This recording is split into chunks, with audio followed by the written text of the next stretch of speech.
아기가 엄마가 누구고 아빠가 누군지를 알게 되기 위해서는 가장 필요한 게 뭘까?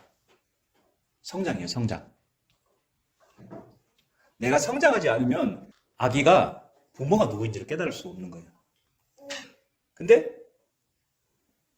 이렇게 성장하기 위해서는 어떻게 해야 돼요? 부모랑 함께 있어야 돼요. 부모랑 2년 동안 함께 있어야지 내 엄마가 누구인지 내 아빠가 누구인지를 깨닫게 되지, 단순히 큰다고 해서 깨달을 수는 없는 거지.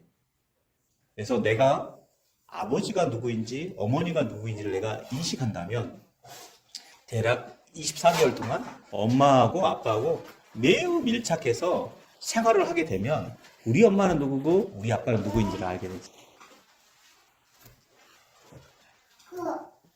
그래서 여기 나오는 것처럼 같이 읽어볼게요. 아기는 부모를 먼저 인식하고 그 후에 자신이 누구인지를 인식할 수밖에 없다. 맞아요.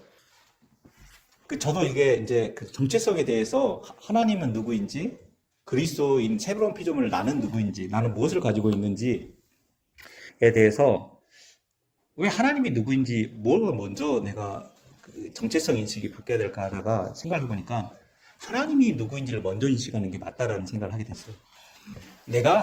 아이가 부모님과 늘 밀착하고 있으면서 부모가 누구인지를 인식하게 되고 그 관계 속에서 생활하다 보니까 부모님의 아들이 나는 누구인지, 내가 사랑받는 존재고 내가 얼마만큼 부모님이 날 살아가는지 내가 깨달으면서 그 관계 가운데서 자기가 누구인지를 인식하게 된다는 거예요.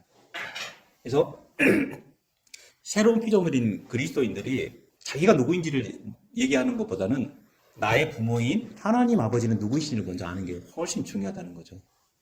그리고 그게 이제 결론적으로 얘기하겠지만 우리가 부모님과 밀접한 시간을 보내면서 내가 부모님을 알아가는 것처럼 내가 하나님과 가까이 관계를 맺으면서 시간이 지나야지 하나님이 누구신지를 알게 되고 그 다음에 새로운 피조물이 나는 도대체 누구인지를 알게 된다는 걸 얘기하고 싶어요.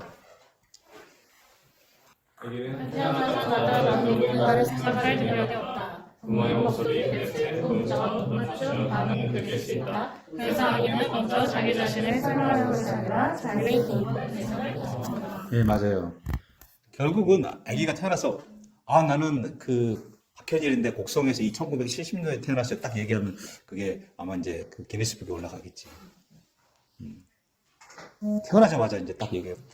질문 있습니다. 그래서 이제 이렇게 되면 근데 그럴 수가 없다는 거지. 그리고 아기가 가장 태어나자마자 그 자기를 돌본 대상을 경험하면서 부모를 알게 된다는 거죠.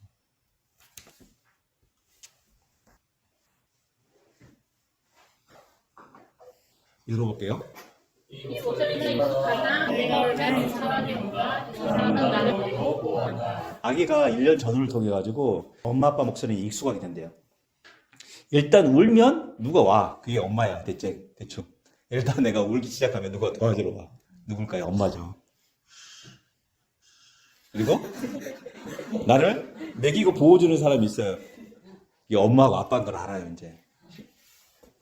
이 시간을 거쳐서 나의 보호자가 누구인지를 이제 알게 된다는 거죠. 이 부분이 너무 중요해요.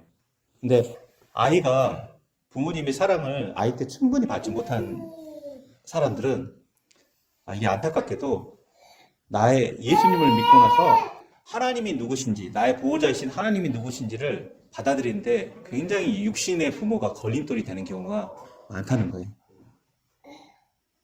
그래서 육신의 부모가 하나님과 오버랩되면서 하나님에 대해서 잘못된 자아상을 갖게 되는 경우들이 있게 되는 거죠.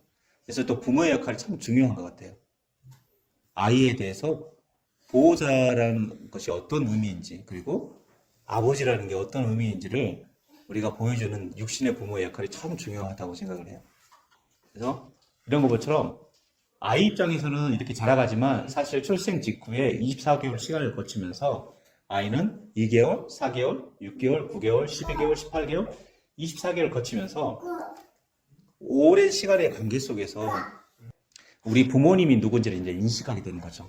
근데 사실은 출생 직후에 2년 동안 부모님이 아이를 버리셔도 사실은 부모는 있는 거죠. 부모는 있지만 부모님이 누구인지에 대한 인식은 있을 수가 없겠죠. 그리고 나는 혼자 외롭게 혼자 인생을 살아가는 아이라고 나중에 생각하게 될지도 모르죠. 근데 아이가 어렸을 때 충분한 사랑을 공급받았던 아이들은 그 안정감을 느끼고 거기서 나의 부모님이 누군지를 정확하게 알게 될 거라고 생각합니다.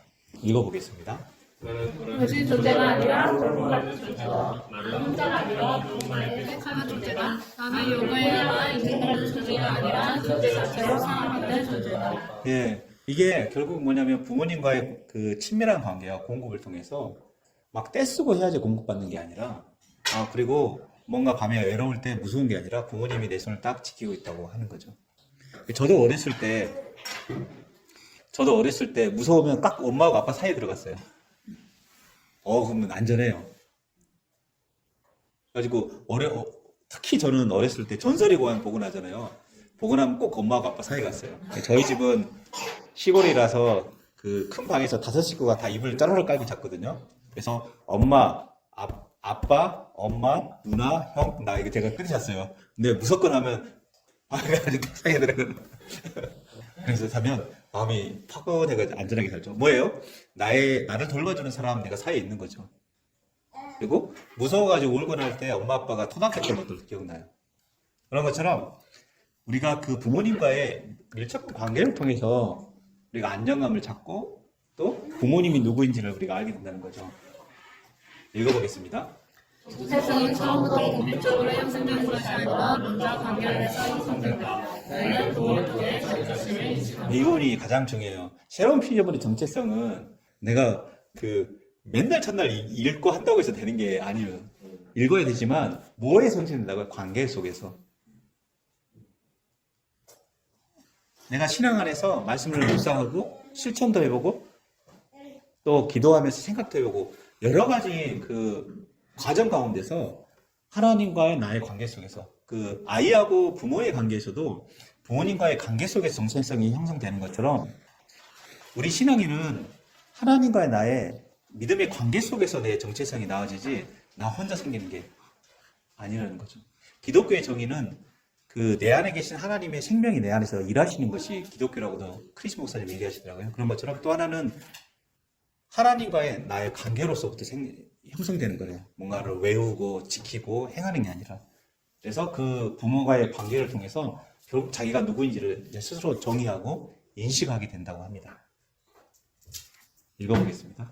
세상에서 살아가는 누구인가 말씀과 세우지 않는다. 먼저 하나님의 생명과 나를 자유를 보이시는 우리가 시작된다.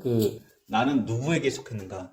나는 주님의 것이고 나는 하나님께서 말씀으로 나오셨고 내 안에 하나님의 동일한 생명을 나에게 주셨고 나를 부르신 분은 하나님 아버지시다는 것을 어디서부터? 아는 데서부터 시작되는 거예요. 내가 그거 알 때 내가 누구인지에 대해서 정확하게 알고 건강하게 알 수 있는 거죠. 지금 우리 은재가 지금 엄마 아빠를 계속 알아가는 과정이에요. 그래서 아이들을 혼낼 때도 늘 일관성 있게 혼내는 게 되게 좋아요. 근데 어떤 부모들은 기분이 좋을 때는 막 천사처럼 잘해주다가 기분이 나쁠 때는 별일도 아닌데 아이를 막 혼내는 부모들이 있고 그럼 아이 입장에서 어떻게 되냐면 가정할 수 없는 사람이에요. 도대체 우리 부모님은 어떤 기준으로 일하는지를 행동하는지를 내가 얘기를 못해 늘 불안하고 신경을 많이 써야 돼요. 근데 우리 하나님 아버지는 그런 분이 아니시죠. 또 읽어보겠습니다. 생각보다 부모와의 관계부터 자기 정체성을 형성하기 시작한다. 예, 자신감이 있는 아이와 자신감이 없는 아이 그리고 다른 사람을 만나기를 좋아하는 아이와 뭐 선천적인 부분도 일부 있겠지만 상당 부분은 부모와의 관계로부터 자기 정체성이 형성이 된대요. 근데 어떤 친구들은 그렇게 뛰어나지 않는데 뭘 하더라도 무슨 일을 하더라도 적극적이고 두려워하지 않는 친구들이 있고 굉장히 똑똑한 친구지만 새로운 일을 하는데 굉장히 두려움을 많이 느끼는 친구들이 있다는 거죠. 그거는 부모와의 관계로부터 너가 뭐가 되겠니? 아니면 어떤 부모는 작은 일을 하더라도 격려해주고 도전을 부르는 걸 격려해주는 부모 밑에서 오래 자란 아이들은 새로운 일을 하는데 두려움이 없겠죠. 근데 늘 근심하고 걱정하고 지적하는 부모 밑에 자란 아이들은 자기 정체성에 대해서 자신이 없는 거죠. 저도 아버님이 워낙 엄하셔가지고 주로 아버지한테 내 의견을 피력한 것은 내가 20대가 넘어서부터 그리고 아버지를 이제 병 간호하면서 돌보면서부터는 이제 편하게 얘기했지만 어려서는 아버지가 너무 무서워가지고 주로 얘기를 듣는 입장이었는데, 그러다 보니까 성장해서 그 나이 든 사람이나 상사들에게 내 의견을 필요가는 게 상당히 어렵더라고요. 부담을 많이 느끼고. 그게 바로 부모가 어떤 관계를 맺었냐가 중요한 것 같습니다. 근데 이와 같이 그리스도인은 뭐냐면 부모와의 관계를 통해서 자기가 누구인지를 알아갔지만, 성경에서는 우리가 태어났을 때, 예수님을 영접하고 거듭났을 때 성경에서는 우리의 정체성을 정확하게 얘기해 주고 있습니다. 같이 읽어보겠습니다. 그런즉 현재 누구든지 그리스도 안에 있으면 새로운 피조물이라 이전 것은 지나갔으니 그가 그것이 되었도다. 영접하는 자, 영접하는 자고 그 이름을 믿는 자들에게는 하나님의 자녀가 되는 권세를 주셨으니 혈통으로나 기적으로나 사람 뜻으로 나지 아니하고 우리 하나님께로부터 오는 자들입니다. 이게 이제 아이가 태어났을 때 부모를 통해서 아는 것처럼, 우리가 지금 거듭났을 때, 새롭게 태어났을 때 새로운 피조물이라고 했는데 도대체 이게 뭔지에 대해서 정확하게 우리가 하나하나 알아가면서 하나님과의 관계, 말씀과 기도를 통해서 관계 가운데서 깨달아가 있는데, 여기서는 정의를 정확하게 하겠습니다. 새로운 피조물인데 무엇이 새롭게 됐냐 했을 때, 그 앤드류 목사님 그리고 우리 새로운 피조물이 가장 중요하게 생각하는 게 뭐예요? 나는 뭐예요? 나는 영이고 내가 영이라는 거예요. 거듭났는데 내가 영이라는 거에 대해서 전혀 듣도 보도 못한 상태에서 우리가 태어난 거예요. 그리고 나는 영이고 혼을 가지고 있고 몸 위에 살고 있다는 것을 우리가 전혀 모르고 태어났는데, 내가 태어난 게 내가 영으로 새롭게 태어난 거예요. 그리고 뭐예요? 내가 누구의 자녀라고 했나요? 하나님의 자녀예요. 이게 받아들이기가 쉽지가 않은 거예요. 내가 하나님의 자녀라고? 늘 부족하고 뭔가 하려면 좀 어렵고 실패가 많은데 내가 하나님의 자녀로 태어났다는 거죠. 성경에서는 정확하게 우리가 누구인지에 대해서 정의를 하고 있는데, 내가 태어난 것을 이렇게 태어났는데 내가 누구인지를 알아가는 과정은 아이가 자라가면서 부모와의 관계를 통해서 깨닫는 것과 똑같다는 거죠. 그래서 아이가 자라서 자기가 누구인지를 아는 것처럼 우리 믿는 그리스도인도 새로운 피조물, 하나님 자녀로 태어났는데, 새로운 피조물이고 하나님의 자녀인데 이게 영적으로 성장하지 않으면 자기가 누구인지, 그리고 하나님께서 나에게 무엇을 주었는지에 대해서 하나도 깨닫지 못하고 우리가 이 땅을 떠나갈 수도 있다는 거죠. 그래서 여기에 그 제목은 답은 성장이다라고 얘기했는데, 우리가 주님과의 관계 가운데 성장하지 않으면 내 안에 주어진 것이 무엇이고 내가 누구인지를 깨닫지 못하고 우리 신앙생활을 살 수 있다는 거예요. 그래서 성장이 답인데, 성장에 관련된 말씀을 몇 가지 찾아봤어요. 다시 읽어볼게요. 갓난. 이는 그로 말미암아 너희로 그 안에 이르도록 자라게 하려 함이라. 예, 아이가 부모님의 공급을 받고 잘 먹으면서 크면서 부모가 누구인지를 깨닫게 되는 것처럼, 영적으로 갓난 아이들도 훌륭한 젖을 막 먹어야지 어떻게 돼요? 자랄 수 있다는 거예요. 자라야지 하나님이 누구시고 하나님의 자녀인 나는 누구인지를 알게 된다는 거예요. 여기가 너희가 자라야지 구원에 이른다고 했는데, 이 구원은 바로 소조라고 되어 있어요.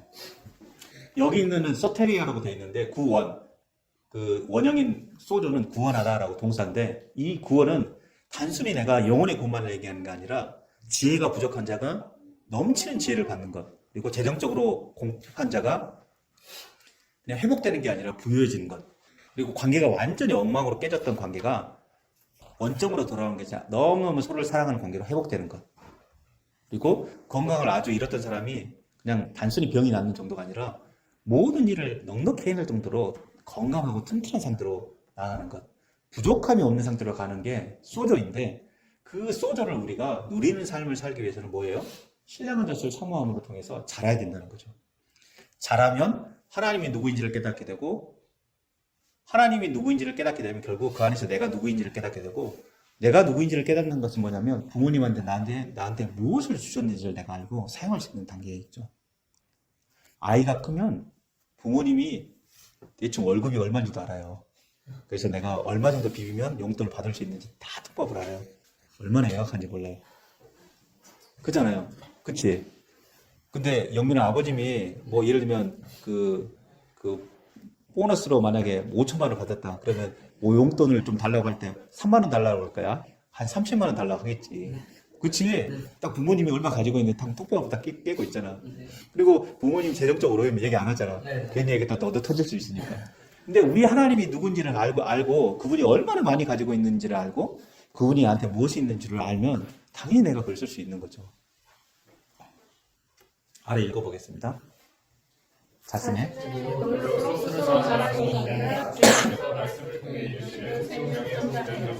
예, 이거는 잘하게 하려 함이라 라고 했을 때 이 잘한다는 거는 수동태예요. 내가 말씀의 젖을 계속 사모하고 먹으면 내가 그 말씀이 나를 잘하게 하신다는 거예요. 내 영을 잘하게 하신다는 거고 그게 바로 말씀이 이루는 생명의 능력이고 성장의 역사인 거죠. 우리는 잘하려고 노력하는 게 아니라 잘 먹으면 그 말씀이 우리를 잘하게 해주신대요. 그 말씀이 우리를 잘하게 하시면 내가 성장해서 하나님이 누구신지 그리고 하나님 나에게 주신 게 무엇인지를 내가 인식하게 되고 사용할 수 있게 된다는 게 오늘 메시지의 핵심입니다. 같이 읽어보겠습니다. 오직 잘하라는 말은 몇몇 중요 구절들이 있지만 가장 중요한 건 앞에 뭐예요? 베드로전서 2장 2절하고 베드로 3장 18절에 잘한다. 잘한다에는 여기서는 신령한 젖을 사모하라고 그랬고 여기서는 또 뭐라고 그러냐 글을 아는 지식에서 자라가라고. 여기서 글을 아는 지식은 그노시스라고 되어 있는데 그노시스는 경험한 지식 바로 앞단계에서 경험하기 전에 하나님이 누구인지 그리고 나는 누구인지 하나님 나에게 어떤 선물을 주시는지에 대한 과학적이지만 정확한 정보를 내가 공부하고 유념해서 깊이 생각해야 된다는 거예요. 말씀 공부가 그래서 중요해요. 사실은 우리가 말씀을 계속 묵상하고 공부하고 배우는 과정을 통해서 그 말씀이 나를 잘하게 하신다는 말이에요. 결국은 잘해야 되는 것은 결국 말씀을 배우고 익히는 일에 집중해야 되고 그것을 바로 뭐냐면 신령한 젖을 사모하는 얘기와 같은 거예요. 여기 그 요한복음 14장 27절 읽어보겠습니다. 평안을 나에게 주시니 곧 나의 평안을 나에게 주시라. 내가 너에게 주는 것은 세상이 주는 것과 같지 아니하니라. 너는 마음에 의심하지 말고 두려워하지 너희가 내 말에 말며 참으로 계시가 되고 진리를 알지니 진리가 너를 자유롭게 하리라. 예, 앞에서 그 베드로 후에서 뭐라 그랬나요? 신령한 젖을 사모하라고 그랬잖아요. 신령한 젖을 먹어야 성장한다고 그랬는데 아기가 신령한 젖을 안 먹고 다른 걸 먹으면 어떻게 될까요? 뭐 강호동은 한 살 때부터 된장찌개를 먹었다고 하는데 이제 만약에 아기가 태어나가지고 예를 들면 뭐 참이슬 같은 거 먹었어요. 하루에 뭐 반 컵씩 먹었어요. 그럼 어떻게 될까요? 뭐 그냥 정상적으로 못 자라겠죠. 신령한 젖 말고 다른 게 있다고 그래요. 여기 나와요. 뭐예요? 세상이 주는 것이 있대요. 세상이 주는 것을 먹으면 안 된다고 돼 있어요. 세상이 주는 것은 뭐예요?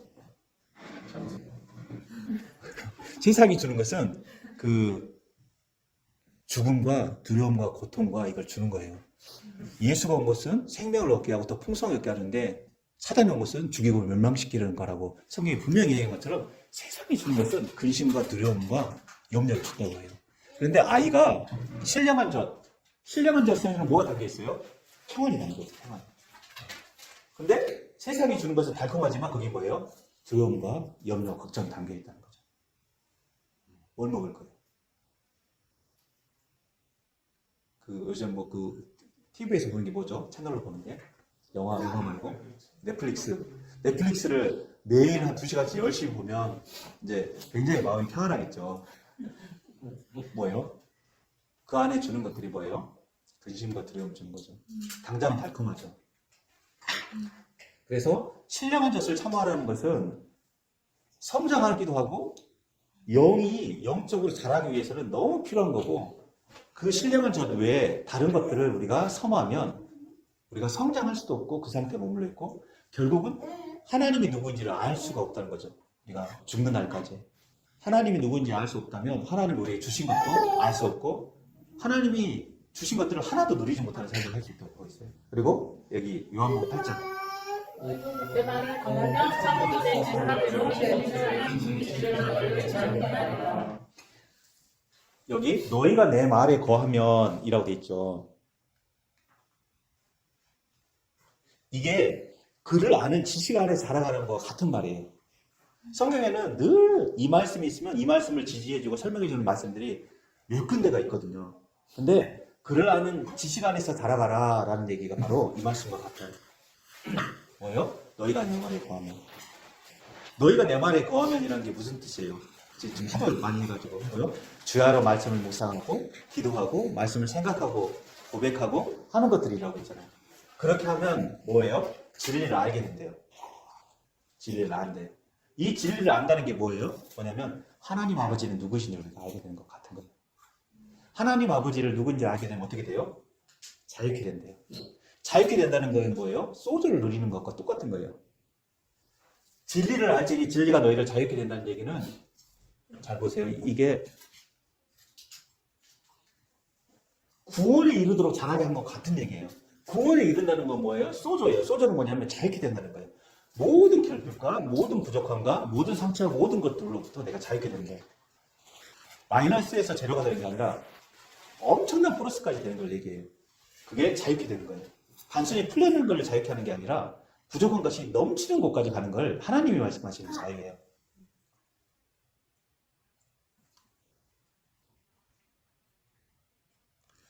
예, 읽어보겠습니다.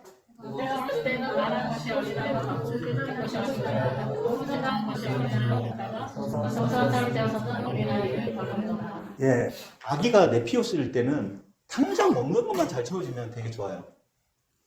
근데 자라가면서 생각하는 게 다르죠. 아기는 태어나면 오직 먹는 거, 싸는 거, 자는 거밖에 모른대요.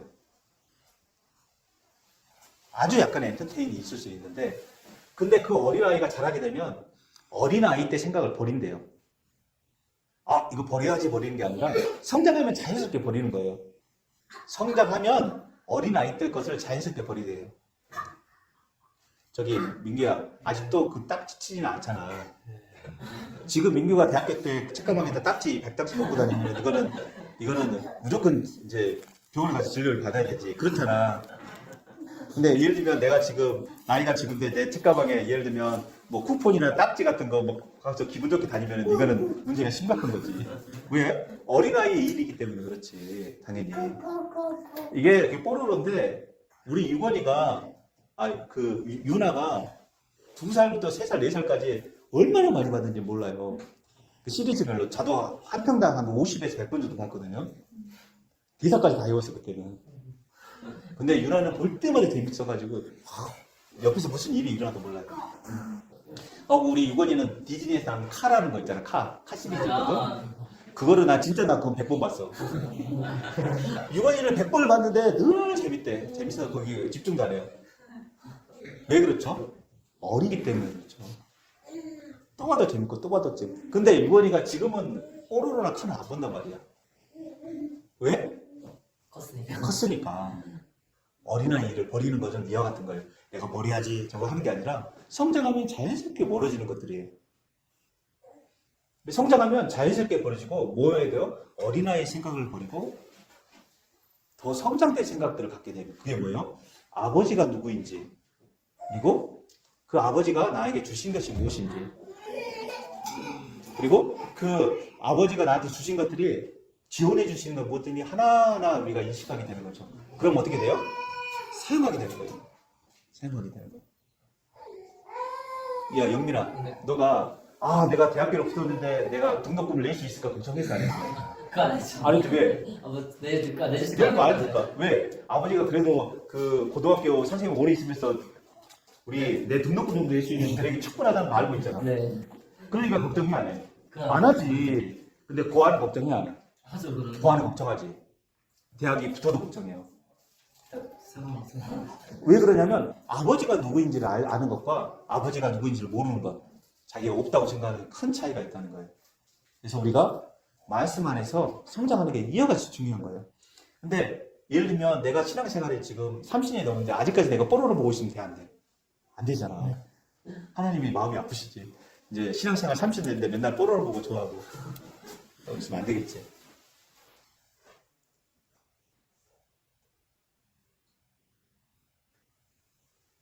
결론은 그래서 뭐예요? 버킹엄이 아니라 매일 주님과 말씀과 기도를 함께 보내는 시간이 필요하다는 거예요. 내가 말씀을 묵상하는 것은 뭐와 같냐면 아버지의 음성, 하나님 아버지의 음성을 듣는 것 같아요. 말씀을 묵상하는 것은. 그리고 내가 영으로 기도하는 것은 뭐예요? 내가 하나님께 내가 말씀드리는 것 같아요. 내가 교통하고 교제한다는 건 뭐예요? 그가 하는 얘기를 내가 듣고 내 생각을 얘기하는 게 관계잖아요. 그래서 말씀을 묵상하는 것은 내가 듣는 거고, 내가 기도하는 것은, 영으로 기도하는 것은 말하는 거예요. 근데 내가 듣지 않고 내 말만 하면 안 되잖아. 말씀을 듣고 아버지의 행을 알고 내 생각도 얘기해야 되는 거죠. 그래서 말씀과 기도의 시간이 매일매일 규칙적으로 있어야 되고, 그리고 그 기간이 지나야지 아기가 24거리가 되었을 때 아버지를 온전히 인식하게 되는 것처럼 우리도 그 시간이 지나면 하나님 아버지는 누구인지를 내가 인식하게 됐어요. 저도 신앙생활 지금 30년 했는데 지금과 5년 전과 10년 전과 몇 년 전은 하나님 아버지를 인식하는 건 천지 차이예요. 저도. 옛날 같으면 좀 어려운 일이 있으면 늘 걱정하고 염려했는데 지금은 그렇게 하지 않아요. 왜 그러냐면 영민이가 등록금 걱정 안 하는 것 같은 거예요. 그리고 어려운 일이 닥쳐왔을 때 걱정 안 하는 것은 나를 지지해주고 나를 도와주는 분이 계시다는 걸 내가 인식하기 때문에. 특히 공부에 관련해서는 하나님의 그 도우심과 공부하심을 가장 빠르게 경험할 수 있는 분야가 공부예요. 즉각적인 도움을 받을 수 있어요. 그리고 사업 같은 경우는 메커니즘이 훨씬 복잡해요. 나만 잘해서 되는 게 아니라 세상에 있는 모든 리소스와 시스템하고 서로 얽혀 돌아가기 때문에 하나님의 도움을 우리가 받고 있지만 그게 내 삶에 나타나는 시간이 더 걸릴 수가 있어요. 근데 공부는 굉장히 즉각적이에요. 그리고 질병의 치유나 이런 것도 굉장히 즉각적으로 하나님의 공급을 우리가 누릴 수 있어요. 뭐예요? 하나님과 내가 소통하면서 내가 잘하기만 하면 내가 그걸 사용할 수 있게 되는 거예요. 특히 지혜, 공부 관련된 지혜는 굉장히 즉각적으로 받을 수 있어요. 저도 정말 많은 케이스에 그 하나님의 공부하심을 받았고, 대학교 성적뿐만 아니라 연구라든가 이런 분야에 있어서 탁월하게 하나님의 공부하심을 받은 경험이 있는데 그렇습니다. 그리고 말씀을 통해서 내가 지속적으로 선택하고 순종하는 과정을 통해서 하나님을 더 직접적으로 내가 경험할 수가 있죠. 저도 그 24년도에 이제 삼성에서 안 좋은 일이 있고 나서 그 1년 반 시간 동안 하나님이 나를 어떻게 도우시는지를 정말 너무 깊숙하게 깨달게 됐습니다. 그리고 오늘 이제 그 내일 GS 건설에 제가 이제 그 한 2년 동안 그 건설 흙막이 설계라는 어떤 공족이 있는데 그 설계를 AI가 스스로 설계해가지고 보고서를 낼 수 있는 AI 엔지니어를 제가 2년 동안 만들었는데 그 AI 엔지니어한테 지금 GS 건설의 아파트 공사 설계 변경을 걔한테 시켰어요. 근데 걔가 설계를 변경했는데 롯데건설에 있는 이제 흙막이 설계 그 전문가 지인이 보고 나서 굉장히 스마트하다고. 오늘 그 친구가 걔가 작성한 보고서를 쭉 리뷰해가지고 보고서가 되게 복잡한데 굉장히 지능적이고 스마트하다고 얘기하더라고요. 자기가 생각하는 것들도 얘가 생각해서 그거를 반영했다라고. 근데 그게 나왔는데 그게 그 24년도에 삼성과 안 좋은 일이 있고 나서 제가 사업 방향을 틀었는데 그 틀고 나서부터 나온 1년 반 동안 나온 결과물이 이번에 이제 그 AI 엔지니어 소프트웨어, 에이전트 소프트웨어인데 그 소프트웨어를 그때 삼성하고 관계가 안 틀어졌으면 그걸 개발을 못했겠죠. 근데 틀면서 제가 살아남기 위해서 방향을 틀었는데 지금에 와서는 이제 거의 프로토타입 같이 이제 시범 적용하는 단계까지 나오게 됐어요. 근데 그 과정을 통해서 정말 그 기술적으로 또 연구적으로 굉장히 어려운 과정이 있었고 그 사업이다 보니까 재정적으로 굉장히 어려운 과정이 있고 사람을 영입하고 개발하는 것도 굉장히 복잡했는데 그 모든 복잡한 과정 중에 하나하나 주님께서 다 개입하셔가지고 사람을 보내셨어요.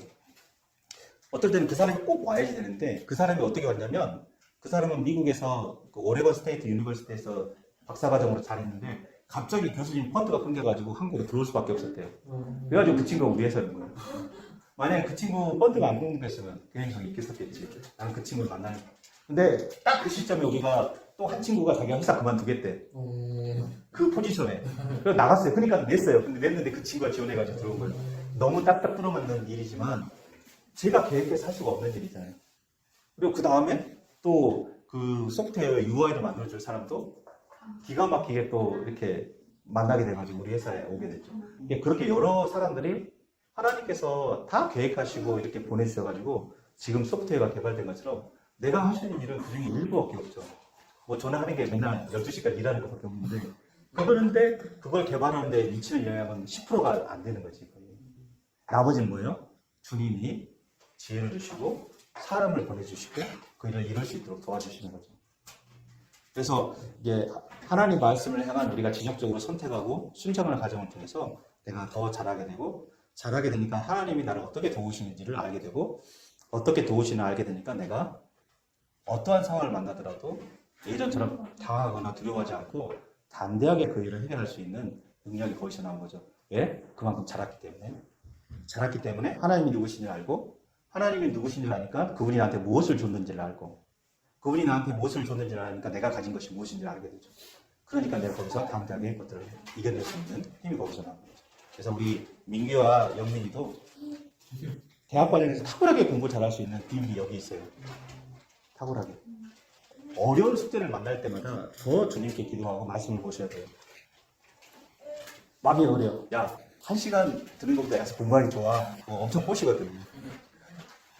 그래서 그 말씀을 보고 나서 그 말씀 가운데 그걸 말씀 묵상하고 매일 아침에 정해진 시간에 말씀을 생각하고 하나님께서 나에게 주신 지혜가 무엇인지 그리고 나에게 이 문제를 해결할 문제가 있다면 내가 이 문제를 해결할 지혜가 나에게 있다라고 고백하고 기도하면서 도전해보면 다른 단계의 솔루션을 우리가 찾을 수 있다는 거예요. 오늘 그래가지고 나중에 장학금 받으면 뭐 이제 나는 지분이 한 10분이 되나 보다.